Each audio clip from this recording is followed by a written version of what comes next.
Bless one and marry, so you have to celebrate it because the Munoziaga, I is in your Tikapunga Norondo, Katakabo, Kutiva Makana Bascoro Chairo, Tembo Hunga Jotenga.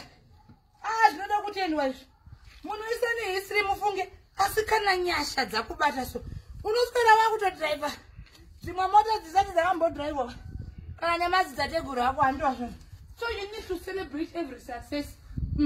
Je know qu'on a voulu engager une chance de baduka zako kaba. Je know chance. Ukono kona utenga burugwa nyowani jero tende mari ne burugwa iro. Ne kuti ko ningi wakabvaka.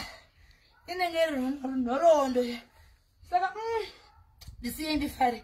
Satani wakakundikana mukati meupenyu wangu. Wakafoira Satani.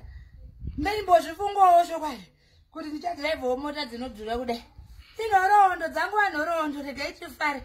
Have a blessed morning. Remember, celebrate every success. Ya unenge waitirwa naMwari. Uchingoza kuti embo yechi noroona. Rova kamari timbo clean for the car.